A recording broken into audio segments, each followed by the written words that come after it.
Welcome to the Real Crime Diary, Daily Dose of Crime. What happens when a long-dormant execution chamber suddenly springs back to life? Today, we're diving into a shocking case that's bringing South Carolina's death penalty back into the spotlight after a 13-year hiatus. Imagine a state that once led the nation in executions, suddenly falling silent for over a decade. Now, picture that same state gearing up to restart its death chamber with a controversial case that's raising eyebrows across the country. This isn't just any return to capital punishment. It's a tale of legal battles, ethical dilemmas, and a man whose life hangs in the balance. So buckle up, crime enthusiasts. We're about to unravel a story that'll make you question everything you thought you knew about justice and retribution. Let's dive into the case of Richard Moore, a man whose story has become a flashpoint in the debate over capital punishment. In 1999, Moore walked into a convenience store in Spartanburg County, South Carolina. What began as a botched robbery ended in tragedy with the death of store clerk James Mahoney. Here's where things get complicated. Moore was unarmed when he entered the store. It was only during the confrontation that he grabbed one of two guns Mahoney had on hand. This detail has become crucial in the argument against Moore's death sentence. In October 2001, Moore was found guilty and sentenced to death. But his attorneys argue that this case doesn't fit the profile of crimes typically punishable by death. They contend that Moore's actions, while resulting in a tragic loss of life, don't make him the worst of the worst for whom the death penalty is supposedly reserved. Adding another layer to this already complex case is the question of racial bias. Moore is black, and his jury was entirely non-African American. This disparity has raised serious concerns about the fairness of his trial and sentencing. As we consider Moore's case, we're forced to confront difficult questions. What truly constitutes a capital crime? How do we ensure fairness in our justice system? And ultimately, where do we draw the line when it comes to the ultimate punishment? South Carolina's return to capital punishment after a 13-year hiatus is a story of persistence and controversy. The state, once one of the most active in carrying out executions, found itself at a standstill due to a seemingly mundane issue: the inability to obtain lethal injection drugs. This shortage wasn't unique to South Carolina.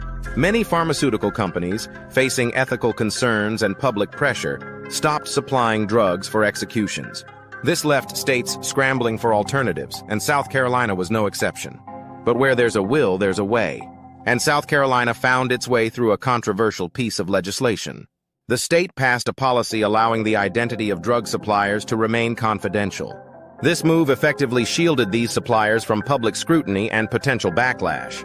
With this new shield in place, South Carolina was able to secure the drugs needed to resume executions. The state now plans to use a single drug, pentobarbital, for lethal injections, a protocol similar to that used in federal executions. This solution, while effective in restarting the execution process, has raised ethical questions.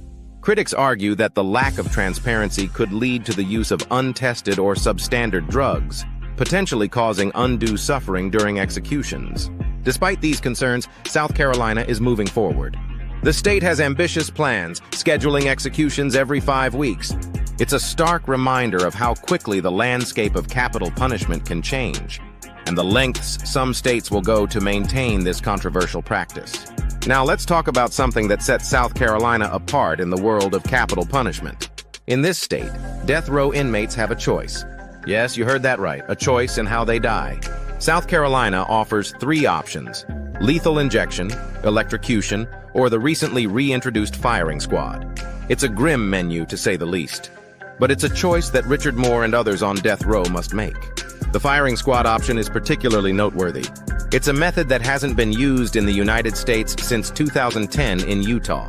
The fact that it's back on the table in South Carolina speaks volumes about the state's determination to carry out executions, despite the challenges they've faced with lethal injection drugs. If an inmate doesn't make a choice, they're automatically assigned the electric chair. It's a chilling default option, isn't it? In Moore's case, he had previously chosen the firing squad when lethal injection wasn't available. But now, with lethal injection back on the table, he faces this grave decision once again.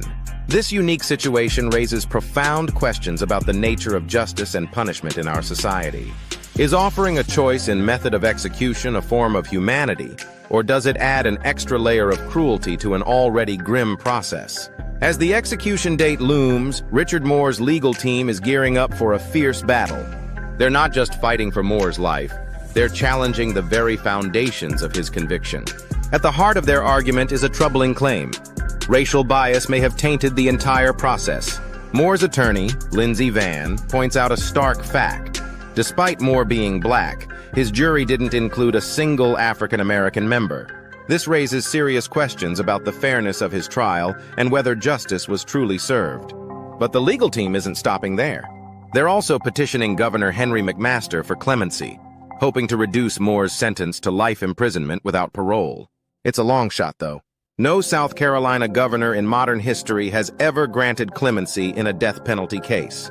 The team is also highlighting Moore's behavior behind bars.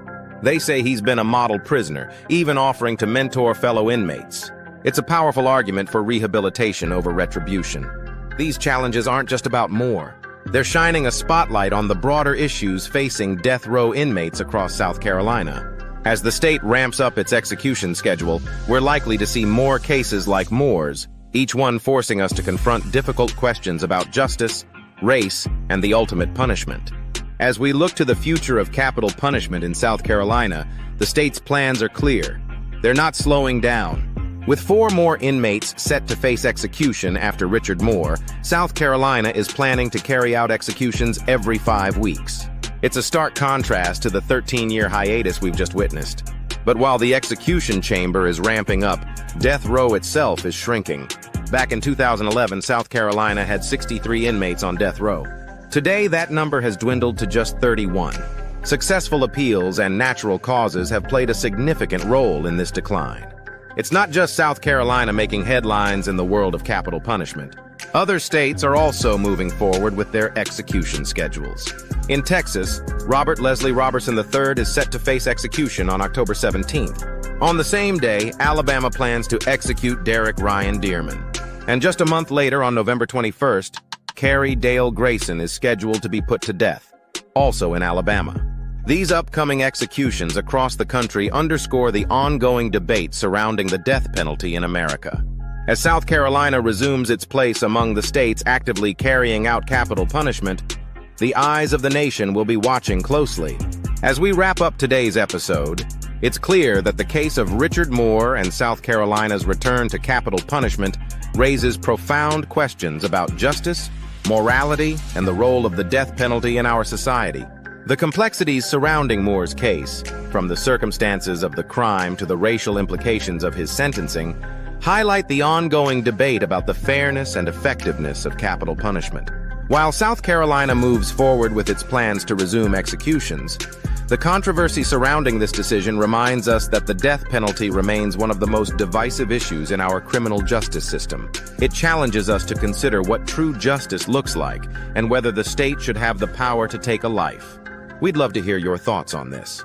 Do you believe the death penalty serves justice, or is it an outdated form of punishment? How do cases like Moore's shape your perspective? Share your opinions in the comments, and don't forget to subscribe for more in-depth explorations of true crime and justice. Until next time, stay curious and keep questioning. Power, Pleasure, and Pain. A study of abuse through time. This book provides a detailed examination of how sexual violence and power dynamics have manifested across different historical periods, from ancient civilizations to the modern era. It explores how figures in positions of power used their influence to manipulate and exploit others, showing that the patterns of abuse we see today have deep historical roots. Many people struggle to grasp why abuse of power, particularly sexual violence, persists in modern society. By connecting historical events with contemporary cases, the book offers crucial insights into why such behaviors remain prevalent. The book analyzes infamous cases such as those of Harvey Weinstein, R. Kelly, and Dominique Pellicotte, drawing parallels between them and historical figures. This section highlights how the systemic abuse seen in recent times is not a new phenomenon, but part of an ongoing cultural issue. Through the lens of these modern examples, readers will gain a better understanding of how institutions, wealth, and power have historically shielded perpetrators from justice, contributing to their ability to continue harming others. The book explores the philosophy of libertarianism, particularly through the works of Marquis de Sade, to explain the disturbing ways in which pleasure, power, and cruelty have been intertwined. This provides readers with a deeper philosophical context to interpret modern-day scandals. Unlike other studies that focus solely on historical or contemporary cases, this book uniquely blends both, offering a full spectrum of how abuse is tied to power dynamics. It stands out by making philosophical connections that help readers understand the deeper societal issues at play.